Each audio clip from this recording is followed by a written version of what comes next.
You ever get that feeling that things aren't just happening? That maybe, just maybe, it's all being steered? Not like a movie with a neat beginning, middle, and end, but more like a kind of choreography. You see these patterns repeating, these strange little coincidences clustering together, and events that seem to cast a shadow long before they arrive. Well, today, we're going to pull on those threads. And, okay, right up front, that's our promise to you for this whole explainer. We are about to wade into some very deep, very murky water. So think of us as your guide. We are going to put up big, bright signs that say verified fact and other signs that say speculative thread. Our job is to help you see the difference. So let's get into it. So here's our roadmap for this journey. We're going to follow 5 key threads. We'll start in a place you know, in the shadows of political history. But then we're going to pull on a thread that connects it to some real high strangeness.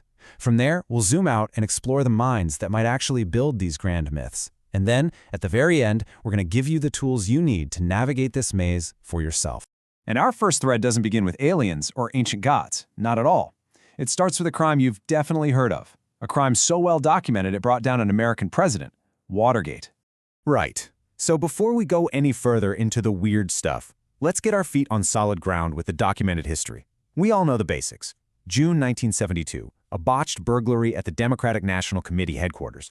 What followed was an investigation that unraveled this massive web of political conspiracy, and it led directly to President Richard Nixon resigning in August of 1974. That's the established historical fact. Okay, now this is where it starts to get interesting. Let's zoom in on one of the key players in Watergate, a man named E. Howard Hunt. Now, on the surface, he's exactly who you'd expect, a former CIA officer deeply involved in the Bay of Pigs, one of Nixon's secret plumbers unit. But then, you look a little closer. The man wrote occult spy novels, and he lived on a piece of property literally called Witch's Island. This is where the factual record starts to get a little weird. And Hunt's connection to the JFK assassination is where you really have to pay attention, because things get very complicated.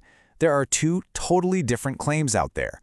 The first is a wild one, an allegation from his lawyer claiming Hunt said Kennedy was killed because of the alien presence. But then, you have Hunt's own supposed deathbed confession, where he allegedly admitted to a very human-led conspiracy, a plot by rogue CIA agents.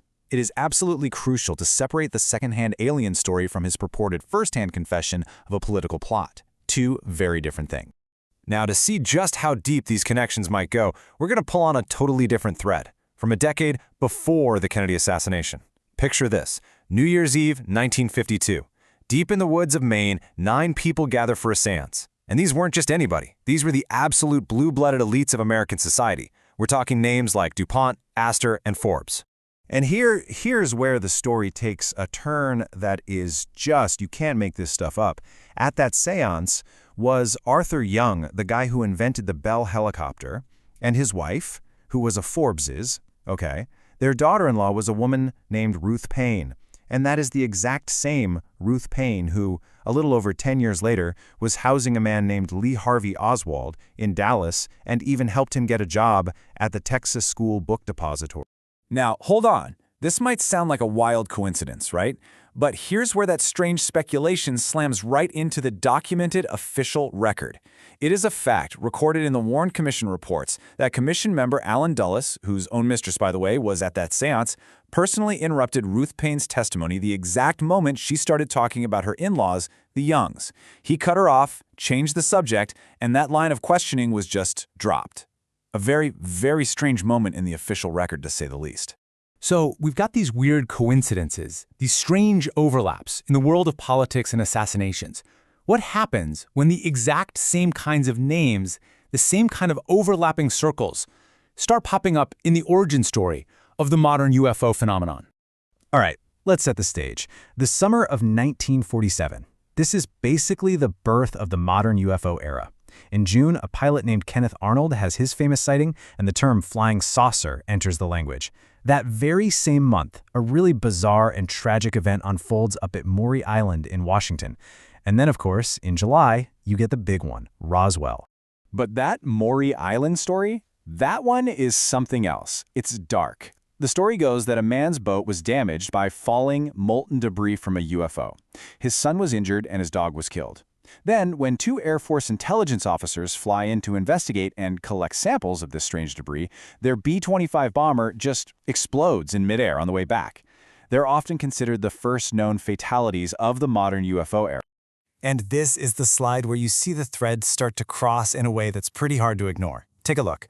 Fred Chrisman, who was a central figure in that Maury Island incident back in '47, he was later investigated by District Attorney Jim Garrison for possibly being one of the so-called three tramps arrested at Dealey Plaza on the day JFK was shot. Then you've got Guy Bannister. His New Orleans office was a known hub for figures connected to Oswald, while Bannister was also a former FBI agent who, back in 1947, reportedly ran something called Special Mission X, basically a real-life X-Files, investigating UFOs for J. Edgar Hoover himself. Okay, before we go any farther, we need to understand a key concept here. What is an intelligence front? It's simple, really. It's a cover. It looks totally legitimate on the outside. It could be a business, a charity, or, as we're about to see, even a church. But it's secretly being created or controlled by an intelligence agency to carry out their secret operations.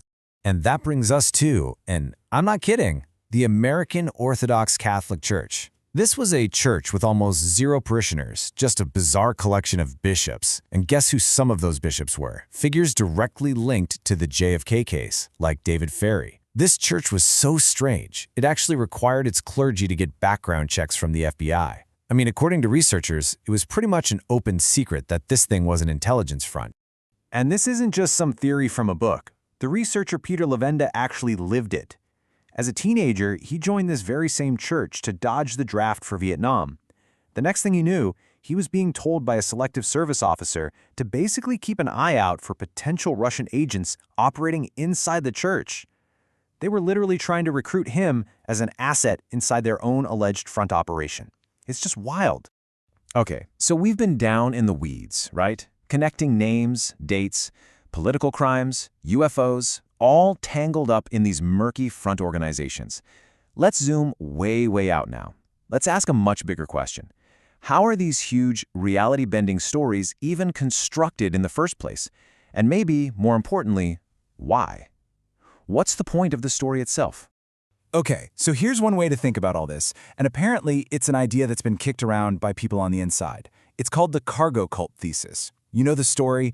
A primitive culture on an island sees airplanes land with supplies, or cargo.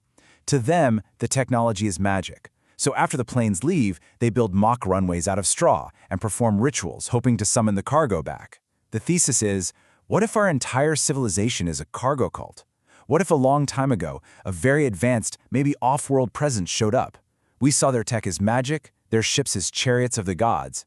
And we've been mimicking them ever since, building our own particle accelerators and temples, trying to summon back the cargo, things like immortality and space travel.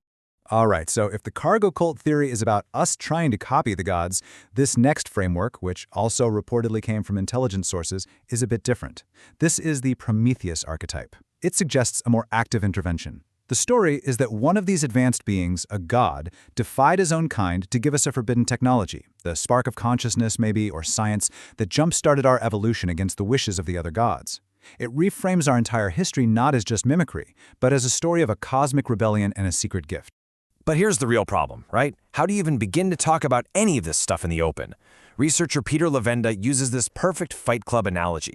The first rule is you do not talk about Fight Club. And it's not just because it's some top secret conspiracy. It's because our shared language, our entire scientific and religious vocabulary, it's just not built to describe the phenomenon without completely distorting it. The story is just too big for the words we have. So, we've pulled on threads that took us from Watergate to Dealey Plaza, from a seance in Maine to a UFO in the desert. It's a total labyrinth, right? So the big question is, how do you find your way through it all without getting completely lost in the fantasy? Okay, this is probably the most important part of this whole explainer. Here are the tools you need to think about this material clearly. First, always separate the documented facts from the allegations. Second, always question the motivation of your sources. Why are they telling this story? Third, remember that even a whole string of incredible coincidences doesn't automatically prove one caused the other. And most importantly, you have to recognize the hook. That's the genuinely strange, unexplained event. And then you have to be very aware of how these huge, unproven stories can be deliberately built around that hook, turning a compelling fantasy into a powerful ideology. So, in the end, it all comes down to this one final question. After pulling on all these threads, after seeing how documented history and high strangeness in our oldest myths can all be woven together so neatly, you just have to ask yourself, if our reality really is shaped by these powerful stories, who are the storytellers? Who's holding the pen?